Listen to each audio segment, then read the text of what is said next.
Hi guys, welcome back to my channel. Friends, कैसे हो आप सब। फ्रेंड्स, आज हम बात करेंगे अगर आपकी मौसम बदलने के कारण बार बार नाक बहती है, आपकी बहती है या फिर आपके छोटे बच्चों की बहती है, तो उसके लिए आप घर पर ही क्या कर सकते हो। फ्रेंड्स, आज मैं आपको कुछ घर पर ही ऐसे घरेलू नुस्खे बताऊंगी जिससे आपकी 100% जो भी आपके मौसम बदलने के कारण नाक बहती है, यानी कि आपको सर्दी खांसी हो जाती है, वो एकदम से ठीक हो जाएंगी। लेकिन इसके लिए आपको ऐसा नहीं करना है, क्योंकि मैंने बहुत सारे लोगों को ऐसे बोलते हुए देखा है कि घरेलू नुस्खे काम नहीं करते हैं फ्रेंड्स, लेकिन हम उस तरीके से उसे यूज नहीं करते हैं जैसे करना चाहिए।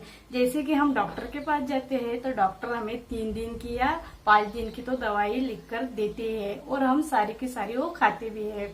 उसी टाइप आपको इसे भी करना होता है, 1 से 2 दिन, तो ही आपको इसका भी असर होता है। फ्रेंड्स, ये जो नुस्खे होते हैं बहुत ही अच्छे होते हैं, इसके कोई भी साइड इफेक्ट्स नहीं होते हैं। उल्टा इससे हमारी स्किन भी निखरती है, हमारा पेट भी साफ रहता है। फ्रेंड्स, प्लीज आप इस नुस्खे को जरूर ट्राई करके देखिएगा। आपको जब भी आपका नाक बहता हुआ दिखता है या फिर आपके बच्चों को सर्दी खांसी की प्रॉब्लम रहती है, तो आज मैं आपको जो नुस्खे बताने वाली हूँ उसे आप जरूर ट्राई कीजिएगा। तो चलिए फटाफट से मैं आपको बताती हूँ कि आपको उसके लिए क्या करना है। फ्रेंड्स, सबसे पहले बात करते हैं पानी की। अगर छोटे बच्चों की नाक बहती है, उन्हें सर्दी खांसी हो जाती है, तब उन्हें क्या पिलाना चाहिए। तब उन्हें सूप या फिर नारियल पानी वगैरह ऐसे कुछ पेय पिलानी चाहिए, जैसे कि उनके शरीर में पानी की कमतरता ना हो। और साथ ही उन्हें थोड़ी थोड़ी देर बाद हल्का गुनगुना पानी भी पिलाना चाहिए। इससे उनको पानी की कमी तो महसूस होती ही नहीं है, उससे उनके शरीर का पानी तो कम होता ही नहीं है, प्लस उनको बहुत ज्यादा आराम महसूस होता है। फ्रेंड्स, जब भी उन्हें सर्दी खांसी होती है या नाक बहता है तो उन्हें गुनगुना पानी जरूर पिलाएं। अब बात करते हैं सरसों के तेल की।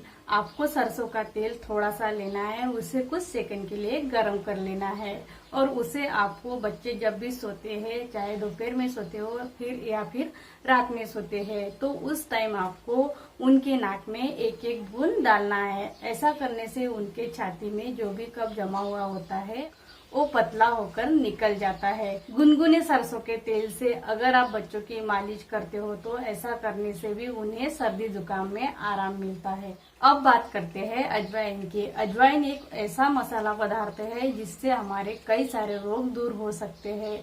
ऐसे इससे हमारी बहती नाक भी बंद हो सकती है। तो इसके लिए आपको क्या करना है, आपको थोड़ा सा अजवाइन लेना है और उसे अच्छी तरीके से पीस लेना है और उसके बाद आपको इसे रुमाल में अच्छे से बांधकर बच्चों को सुंघाना है। तो ऐसा करने से बच्चों की बहती नाक बंद हो जाती है और उनको सर्दी जुकाम में भी राहत मिलती है। नेक्स्ट हम बात करेंगे तुलसी के पत्तों की। तुलसी एक ऐसी औषधि है जो कि कई सारी बीमारियों में रामबाण का काम करती है। जब भी बच्चों की नाक बहती है तब कुछ तुलसी के पत्ते लेकर उसमें थोड़ा सा शहद मिलाकर अगर आप इसे दिन में 3-4 बार बच्चों को खिलाते हैं तो इससे उनकी नाक बहनी बंद हो जाती है। इसके अलावा अगर आप बच्चों को रोज 2 पत्ते तुलसी के खाने के लिए देते हो तो इससे उनकी रोग प्रतिकार शक्ति यानी कि इम्यूनिटी सिस्टम उनका बहुत स्ट्रांग होता है, जिससे कि बच्चे बीमार होने से बचे रहेंगे। अब बात करते हैं अदरक की। अदरक भी जुकाम या बहती नाक को ठीक करने के लिए बहुत ही अच्छा उपाय है। इसमें पाए जाने वाले सभी पोषक तत्व शरीर से बैक्टीरिया को बाहर निकाल देते हैं।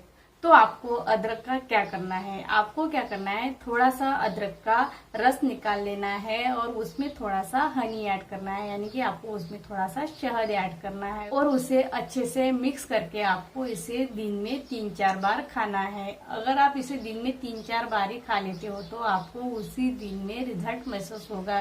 ये बहुत ही फास्ट काम करता है ये नुस्खा। तो इससे आपकी बहती नाक भी बंद हो जाएगी और आपको अगर सर्दी जुकाम हो तो उसमें भी राहत मिलेगी। तो फ्रेंड्स, आज जो मैंने आपको नुस्खे बताए हैं इनमें से आप कोई भी एक नुस्खा अपनाकर अपने बहती नाक को बंद कर सकते हो। फ्रेंड्स, ये था मेरा आज का वीडियो। आपको वीडियो अच्छा लगा हो तो प्लीज से लाइक, शेयर एंड सब्सक्राइब करना ना भूलिएगा। मिलते हैं